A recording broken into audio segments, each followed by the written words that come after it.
children face today, including some that may be close to our own personal experience. The trauma of broken families, the lifelong baggage because of irresponsible and bad parenting, the abandonment issues due to an absentee parent. Before the inaugural events, she joined her immediate family for a pictorial. President Duterte and her elder brother, Paulo, were not present. Still, her inauguration was unlike any other. The ceremony was held amid a backdrop of a pandemic. There's also the high level of security, since this was the first time ever Mindanao hosted one of the nation's most traditional political events. About 600 VIPs attended the event, including national and local officials and members of the diplomatic community. We know that she will bring her brand of leadership of Davao City to the country. Kung di siya nagwidon, di sana presidente siya. Pero kumbaga, panahon. Since the inauguration was merely ceremonial, Sara Duterte will not assume her new post until the end of the month. David Santos, CNN Philippines.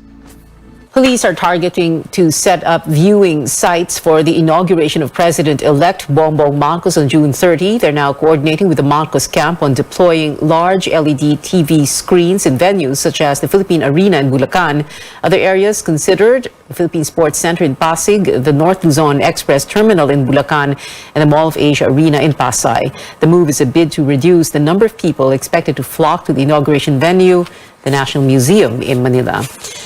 More news. Authorities coordinating with officials in the U.S. city of Philadelphia following the death of a Filipino lawyer who was shot there. 35-year-old John Albert Lilo died after being in critical condition since he was shot in the head on Saturday. Philippine Consul General in New York, El Mercato, says Lilo and his mother were in an Uber ride to the airport during their vacation when 6 bullets were fired at the car. Authorities are still determining who the suspect is and the possible motive for the shooting. Lilo was supervising legislative lawyer in the Senate from 2016 to 2018 and served in the offices of former Senator Manuel Roas II and detained Senator Laila De Lima. During the May elections, Lilo, who was the official counsel of outgoing Vice President Leni Robredo in the Board of Canvassers in the city of Makati. More stories when we come back. The President-elect says he will be heading the Agriculture Department. We have more about this development from Rex Media Live. And the Health Department reminds the public to keep their guards up as the rising cases could mark the beginning of another COVID-19 surge. Stay tuned to Newsnight.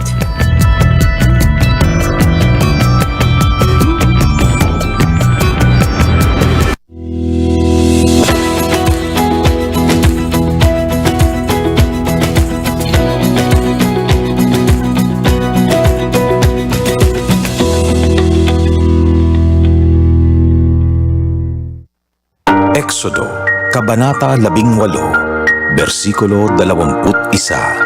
Ngunit pumili ka ng mga taong may kakayahan, may takot sa Diyos, mapagkakatiwalaan, at di masusuhulan.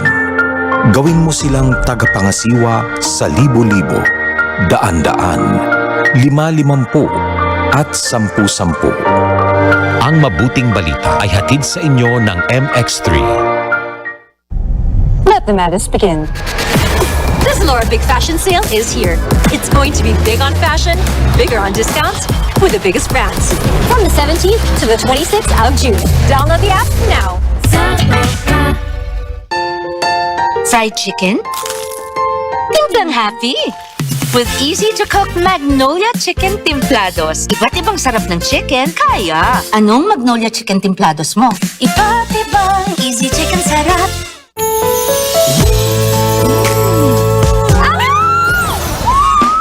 Making life sweet is easy dahil 35 pesos SRP lang ang San Miguel flavored beer. Make life sweet with San Miguel flavored beer. Beyond bringing power to all, we're taking steps to produce and deliver Earth-friendly energy today and for our children's tomorrow. Powering the good life. Meralco.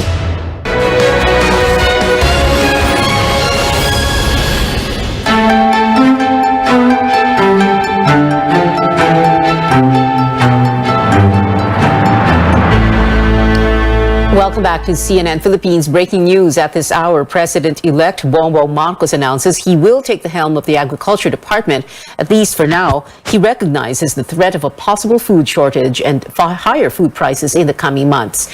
Our Rex Sumito joins us live from the Marcos headquarters in Mandaluyong City. Rex, how does he plan to respond to these challenges? Well, first, increasing agricultural production during the planting season in the coming months.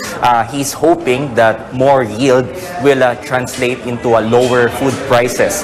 Much more that, according to him, Vietnam and Thailand have already ended some of their exportation to the Philippines. We all understand that the Duterte administration and the Congress have passed the rice tariffication law in sometime during his administration, and that this will result into lower rice prices. And after the Congress has passed the rice tariffication law, which allowing more rice imports, we have seen relatively lower rice prices compared to the years prior.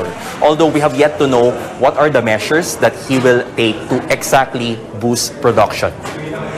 As to agriculture, I think that the problem is severe enough that I have decided to take on the portfolio of Secretary of Agriculture, at least for now. And at least until we can reorganize the Department of Agriculture in the way that it will make it ready for the next years to come. Second, he also wants to restructure the Agriculture Department for the long term. He's seeking to remove the attached agencies that are no longer responsive to the needs of the sector. Marcos has yet to specify what are these agencies that he believes are no longer serving their purpose.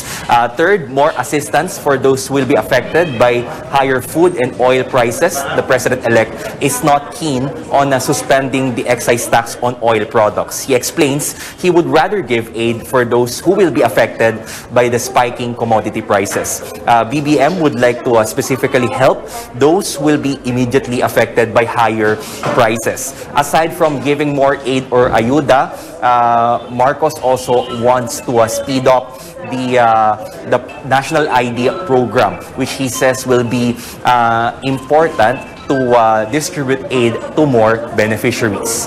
Pia. Rex Remigio there reporting from the Marcos headquarters in Mandaluyong City. Well, when Sara Duterte assumes the vice presidency on June 30th, she will be dealing with issues hounding the Education Department, which she will lead.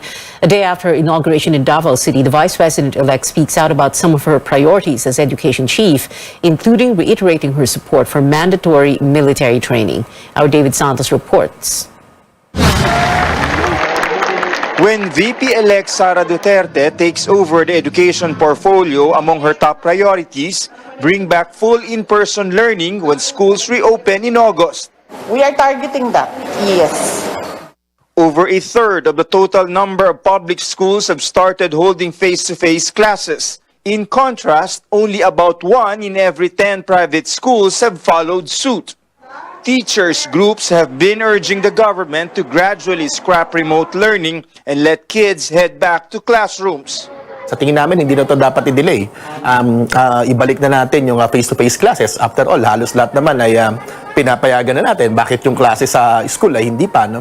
They also want the incoming education chief to look into the teachers' perennial problem, better pay. The Duterte administration did something about that, no? So we'll dovetail from what the Duterte administration did for the welfare and benefit of teachers.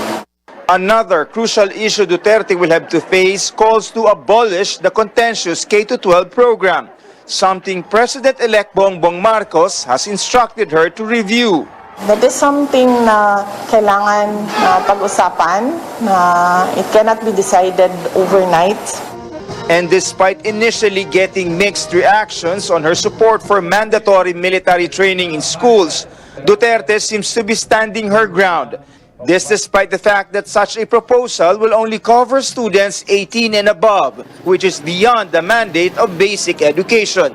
It could, however, be included among the legislative agenda of the incoming administration. I hope that it will be included since marami namang pending bills dyan sa Congress with regard to that. Duterte is set to hold a transition meeting with Secretary Liling Briones this weekend to extensively discuss the direction of the nation's education system. David Santos, CNN Philippines, Davao City.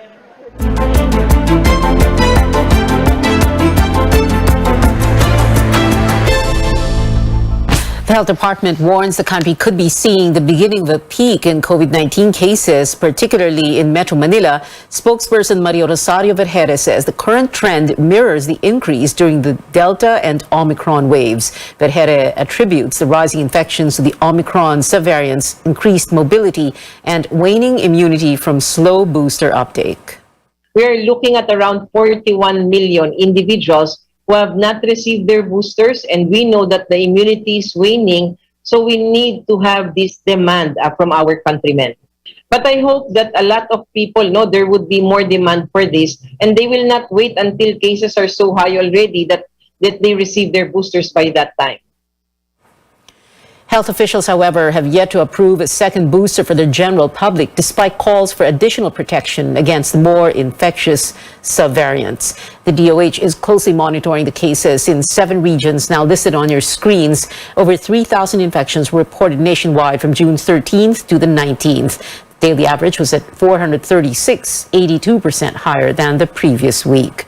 COVID-19 watchdog Octa Research expects new cases in the country to reach up to 1,000 by the end of the week, but the group believes there is no need to escalate to alert level 2 just yet. Overseas now, following the spread of COVID-19, North Korea is battling the outbreak of an unidentified intestinal disease. Leader Kim Jong-un and wife Ri Sol-ju have sent medicines to South Gwanggi province to address the acute enteric epidemic. Medical responders also reportedly dispatched. Over 800 families were affected in the province south of the capital, Pyongyang. Welcome news for the United States, which is set to administer COVID-19 shots to younger children. The Centers for Disease Control and Prevention has given a go signal for the inoculation of children under 5 years old. The U.S. Food and Drug Administration approved the expansion of the emergency permits of the Pfizer and Moderna doses on Friday. And back here at home, motorists may want to gas up now before pump prices go up again for the 3rd straight week this month. Fuel companies will increase diesel prices by over 3 pesos beginning tomorrow, June 21st. Kerosene will be more expensive by nearly 2 pesos per liter and gasoline by 80 centavos per liter. Fuel prices in Metro Manila already range from 75 to 97 pesos. Nearly 400 Muslims looking to fulfill their highest duty to visit their holiest site were instead left stranded at the Manila International Airport on Sunday. Our Melissa Lopez talks to some of them in this report. Aida Macod is supposed to be in Saudi Arabia by now, performing the sacred pilgrimage called the Hajj. She paid nearly 2 million pesos last month just to bring her family of 6 abroad. But after waiting over 8 hours in Naiya on June 19th, their plane left them behind as they did not receive the special visas to make the trip. Makakaalis ba kami? Saan napunta yung pera namin? Mapabalik pa ba yung pera namin? Yung mga tao po, nag-iipon po yan ng pera. Nagbebenta ng mga ari-arian nila, ng kabayo, ng kalabaw, ng lupa, magsasandla pa ng bahay nila para lang makapunta ng Saudi. It's a must to visit Mecca at least once in a Muslim's life. For Aida, a businesswoman from Marawi, it's already her 17th trip there and her first since the COVID-19 pandemic. But she's now grieving.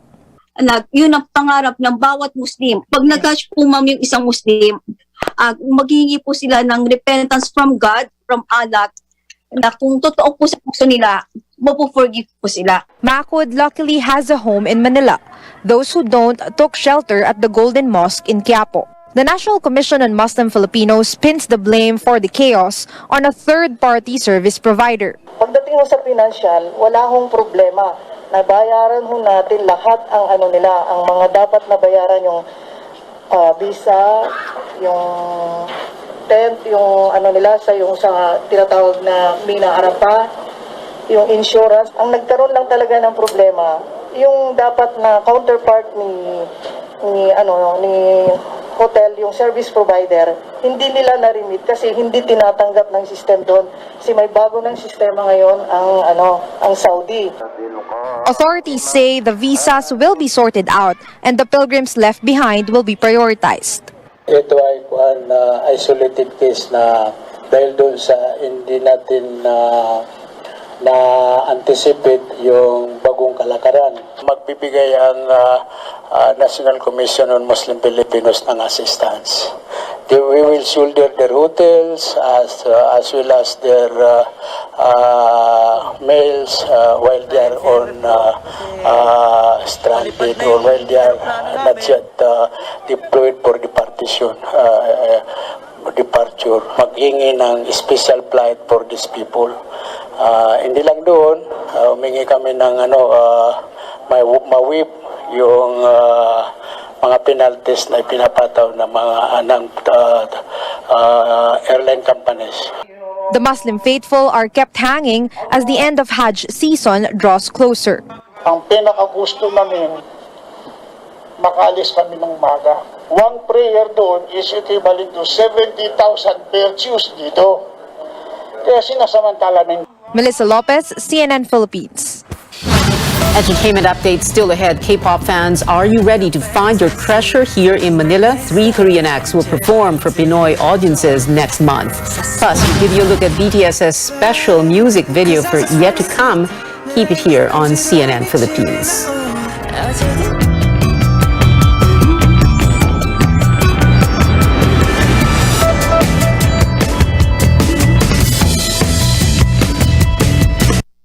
Sa dami ng taong nakalipas, salamat dahil hindi niyo kami iniwan. Dahil sa inyong tulong, mas naging maayos ang akala namin nakalimutan na. Basta't nariyan kayo, alam naming hindi mapapabayaan ang aming paghihirap para sa sarili, sa pamilya, sa kapwa, at sa bansa. Kampante kami, basta't kasama kayo. Let the madness begin. This Laura Big Fashion Sale is here. It's going to be big on fashion, bigger on discounts, with the biggest brands. From the 17th to the 26th of June. Download the app now. Now it's time to live the life. Let's have San Mig Life with the sun out. Any hour is now happy hour. Ang katapusan ng bawat kwento, may inuumpisa ang bago. Get into the life. San Mig Light. Yung smart home, yun yung kino-combine natin, yung energy technology sa information communication technology. So, nandiyan yung strategiya nating energy efficiency plus renewable energy plus ICT. When you talk of energy efficiency, it doesn't only talk of electricity per se. Pwede rin natin i-consider dyan yung mga consumption ng mga fuel natin. It is really important, not just for people to know about the importance of saving energy, but to really adopt energy efficiency as a way of life, because our sources of energy are also dwindling. So it's really important for everyone to not just be aware of its importance, but to really practice energy efficiency and really make it as part of their life.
This is Newsnight on CNN Philippines. Sports stories now, a back-to-back crown for the country in the Mobile Legends Bang Bang Southeast Asia Cup, with RSG Philippines sweeping the Indonesian team RRQ Hoshi 4-0 in the finals in Malaysia. Eman Sangko of RSG was judged most valuable player of the tournament. And a runner-up finish for Filipina tennis star Alex Ayala at the women's singles finals of the W60 Madrid meet in Spain on Sunday. Hometown bet Marina Basols Ribera took the title, defeating the 70-year-old in straight sets 4-6, 5-7. Collegiate volleyball here in Manila, the undefeated NU Lady Bulldogs took Game 1 of the UAAP Finals, beating the De La Salle Lady Spikers in 3 sets. NU is now 1 win away from the title. Find out if the team completes a historic sweep of the tournament with Game 2 tomorrow at the Mall of Asia Arena in Pasay City. In K-pop, this one's for fans of boy group Treasure and GOT7's Jackson Wang and Bam Bam. These artists are performing on one stage this July 29th at the Mo Arena. Tickets for 2022 K-pop Masters in Manila go on sale next Sunday, June 26th. Treasure is known for tracks like Boy and I Love You. And BTS armies who enjoyed the song Yet to Come, The Most Beautiful Moment, have an adorable new music video to watch. The K-pop sensation released another video for the lead single off their new album, Proof. This version features the members as animated characters to promote their new game, BTS Island, in the song.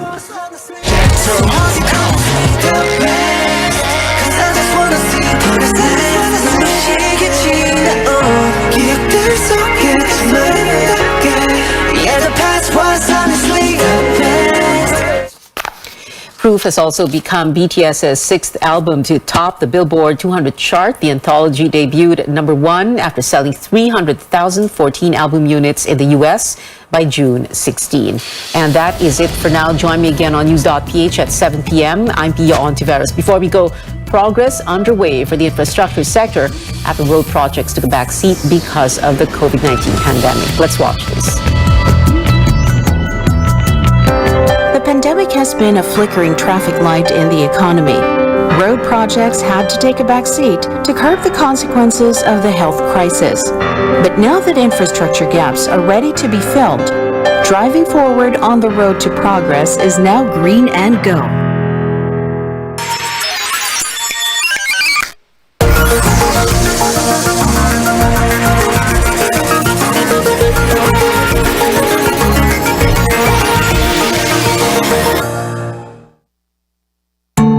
For 2 years, mobility has been put to a halt due to the pandemic, sidelining the incumbent administration's ambitious Build, Build, Build program for some time.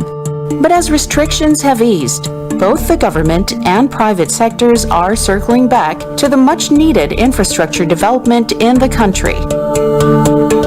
When the pandemic hit us, we lost trillions of pesos in our economy. When the lockdown was implemented, the economy almost totally shut down. And then came the third or the fourth quarter of 2020. That is when construction started to pick up. I think it was very important on the part of the private sector to pick up immediately. That was a major contribution of the private sector, in particular the continuing construction of the Skyway.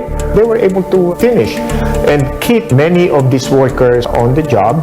So as far as the economy is concerned, the private sector doing infrastructure projects contributed significantly to the economy at the time. For us to be able to move forward, infrastructure development should be a focus of any economic development program in the country in the next few years. COVID was very unknown to us. Naapektuhan na mabuti siyempre ang mga negosyo dito sa Laia. 2 years siyang tumagal na walang negosyo and everything. But they opened for 2 months noong 2020. Ang daming dumating agad na tao. Even the travel time has been cut short because of the roads that they built. As a matter of fact, before, yung pagparito lang, it will take us 6-7 hours. Ngayon, isipin mo, 3 hours nandito ka na. This is what is bringing more people to Laia. the convenience of traveling time and experiencing the beach.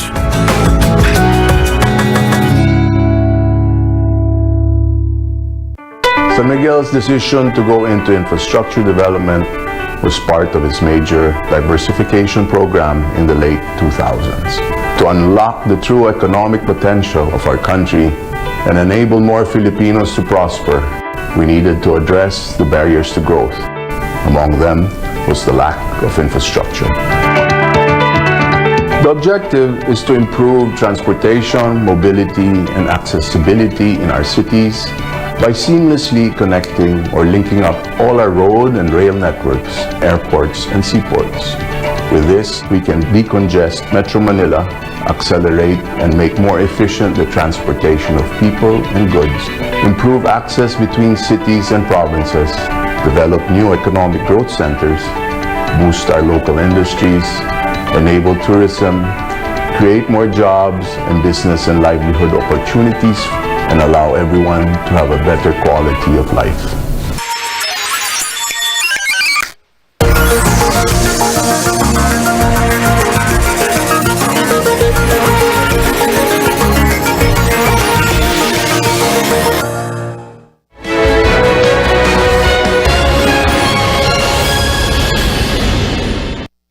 This program is brought to you by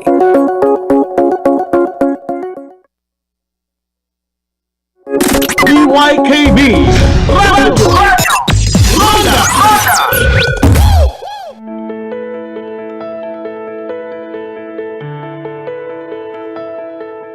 Have you ever just woken up one day with a swollen toe, finger, knee, or even elbow? Chances are you might have gout, a common type of inflammatory arthritis. Gout is common in the Philippines. In fact, according to the Philippine Rheumatology Association, gout affects more than 1.6 million Filipinos. But what exactly triggers it? On the program today, we'll debunk some of its myths about gout, its difference from pseudo-gout, its symptoms, as well as its treatment and prevention. I'm Dr. Freddy Gomez, and welcome to MedTalk Health Talk on CNN Philippines.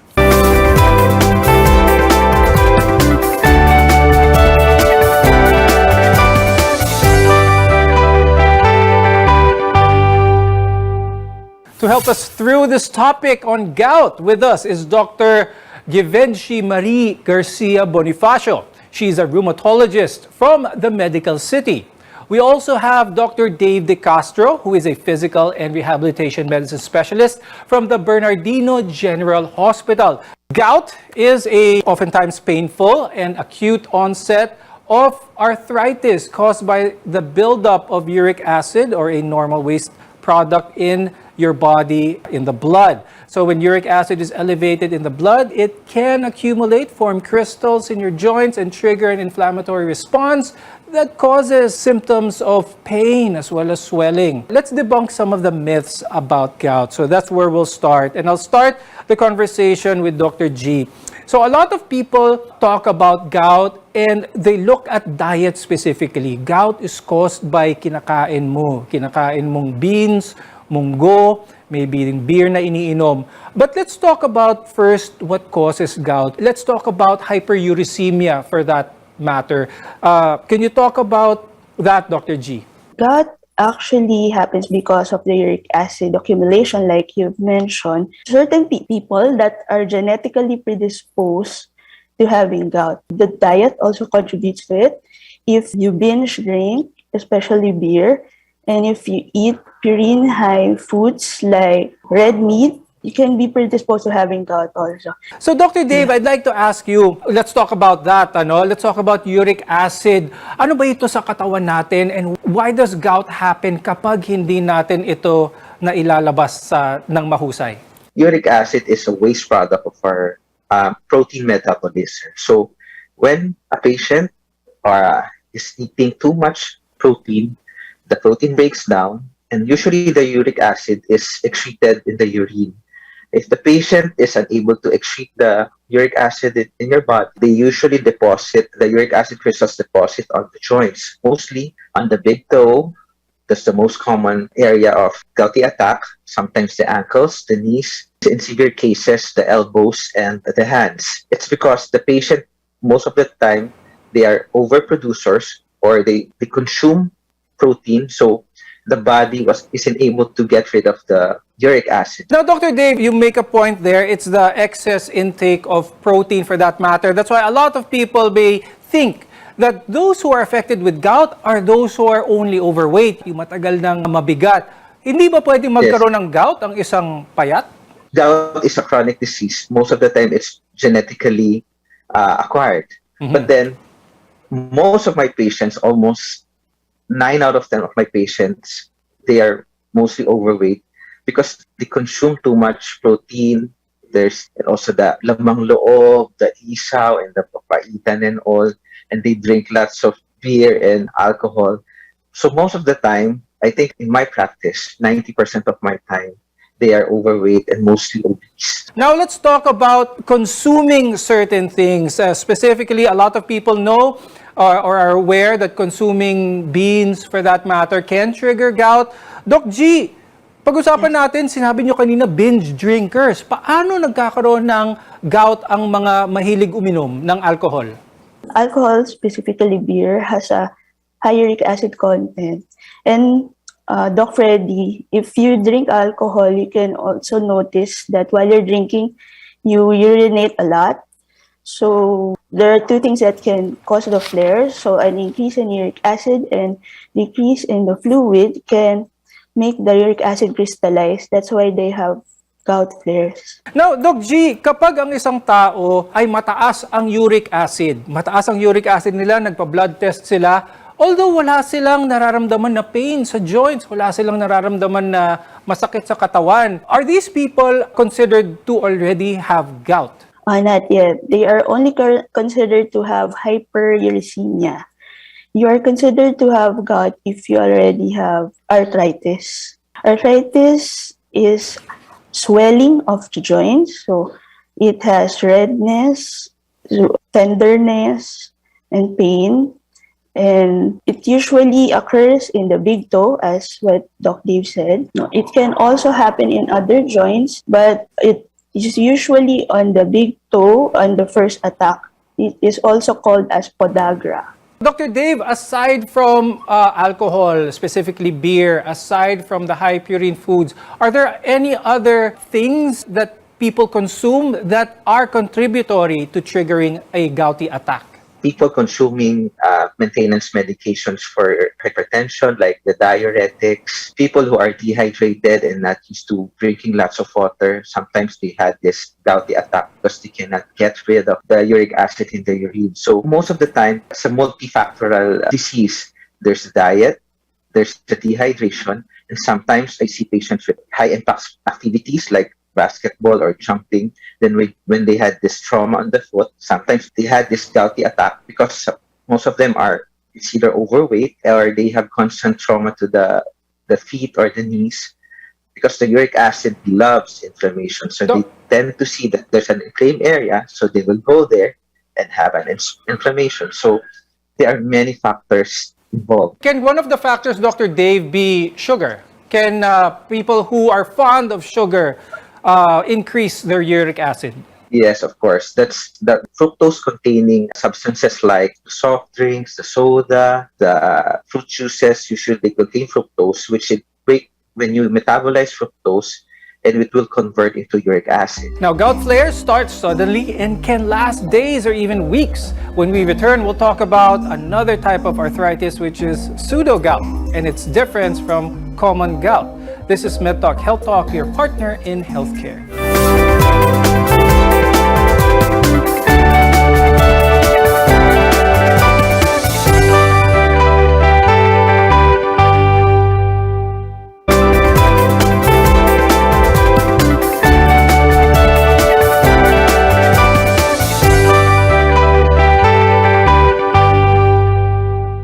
I'm Dr. Freddy Gomez and welcome back to MedTalk Health Talk, where caring is our calling. Now let's talk about a form of gout which is called pseudo-gout. Dr. G, for those who are unfamiliar with pseudo-gout, please tell us what it is, where does it happen mostly? Pseudogout is a kind of arthritis that usually happens in patients who are 60 and above. And in contrast to gout, it usually occurs on the knee first, and it lasts longer. And the difference will usually be seen under the microscope.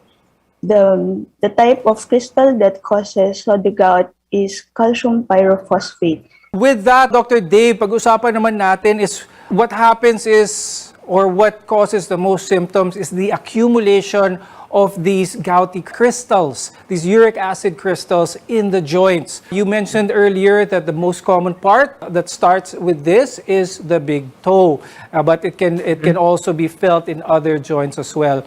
Let's talk about that. When will the crystals normally form, causing the more painful symptoms? Is this something that is reversible? The symptoms usually is the patient usually comes in, there's a history of too much intake of alcohol, then alcohol contains uric acid. The patient will complain of swollen foot, that the uric acid likes to stay on small joints, so that's why it's in the big foot.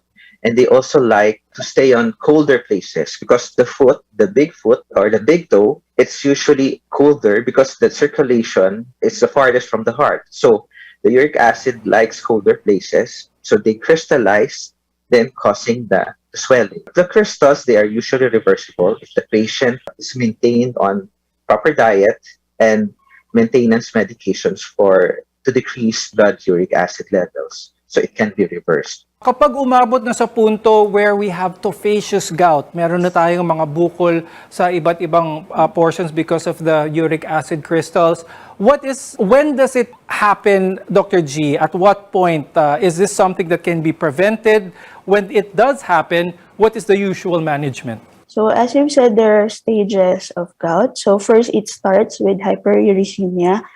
So usually, this takes 10 years for you to develop gouty arthritis. And then when you have gouty arthritis, if you still haven't controlled your uric acid levels, the uric acid will continue to accumulate on the joints, which will cause tophaceous gout or tophi. Dr. G, you mentioned stages of gout. Technically, there are around 4 stages of gout. At what point if someone has high uric acid in their blood, is this immediately, dapat ba gamot na kagad ang ibigay ito sa pasyente? At what point ang pwede pang diet and lifestyle modifications to alleviate any possibility of gout progressing?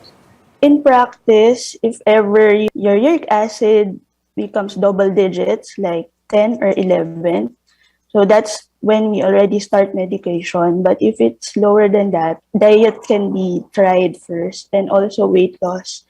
Now, Dr. Dave, typically, for the most part, ang gout is managed through medicine. Kayang idaan sa gamot most of the time.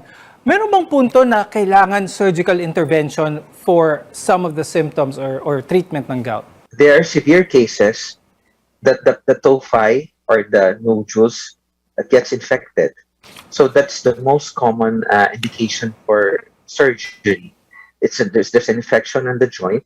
You remove the tophi or the infection. The other indication for surgery, it impedes function. So I'm a rehab specialist. When I see my patients who have this large tophi on the hands and on the elbows, which decreases the range of movement of the patient, I usually advise the patient to undergo surgery. For those who are suffering from gout, could you describe what type of physical limitations they may have? Can they still do their daily, day-to-day activities or very limited sila because of this? We're trying to emphasize how important it is to prevent this from happening.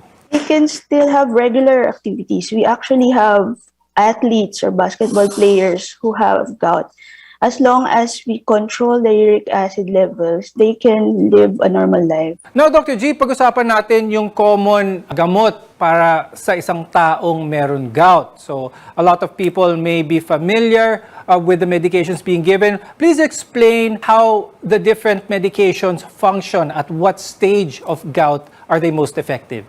The first one, the overproduction, that's the drugs that we have here in the Philippines. I know everybody knows this, allopurinol. It blocks the formation of uric acid. No? So it lowers the uric acid that is produced. That's why the uric acid level is controlled. Coming up, we'll talk about tips on how to treat and manage your gout. Only here on MedTalk Health Talk.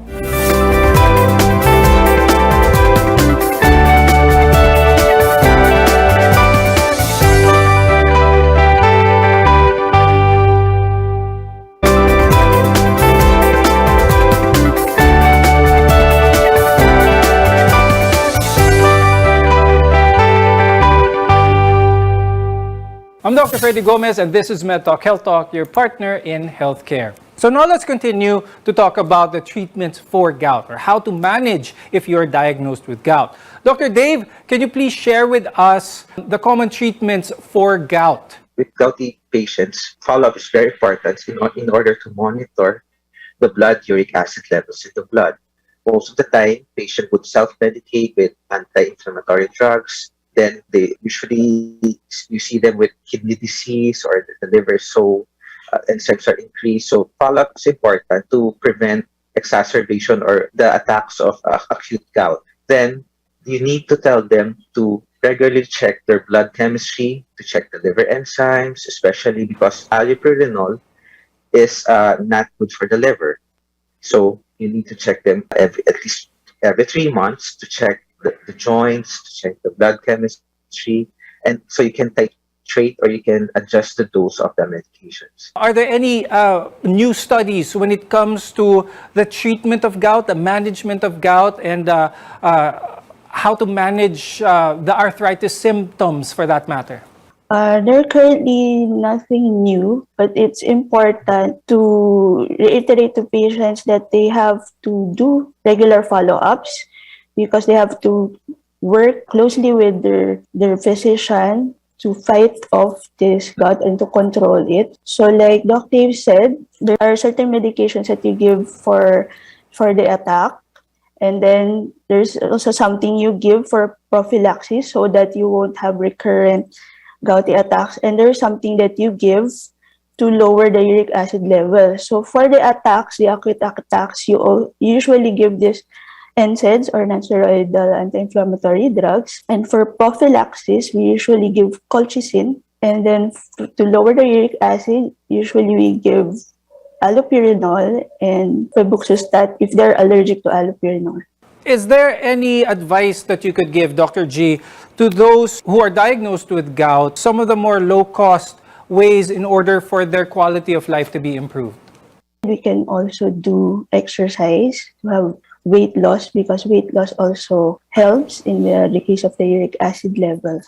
The available drugs, the allopurinol is actually already cheap. That's what we give so that they can sustain it. Before we go, Dr. Dave, do you have any final tips for our viewers, especially when it comes to lifestyle modifications? That you need to have a healthy lifestyle and you need to maintain it. You need to exercise, at least focus on the low impact exercises. You need to enjoy life because Filipinos, we love eating. So you should have a list of foods that you need to avoid in order to avoid the acute gout. Also, you need to hydrate properly. Avoid those soda, those sweetened drinks that can cause sleeping. And you need to follow up regularly, not just because you have the acute gout attack, you go to the doctor. You need to follow up regularly kahit walang pamamaga or walang nararamdaman. So you can monitor your blood chemistry, including the blood uric acid levels. Thank you, Dr. Givenchy Marie Garcia Bonifacio and Dr. Dave De Castro for being with us today and sharing your tips and expertise about gout. I'm Dr. Freddy Gomez and thank you for watching MedTalk Health Talk. We'll see you again next time.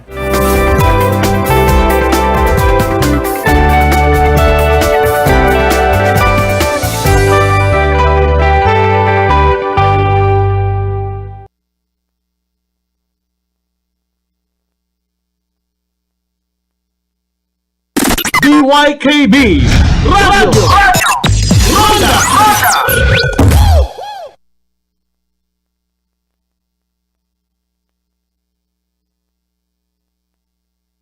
DYKB Radio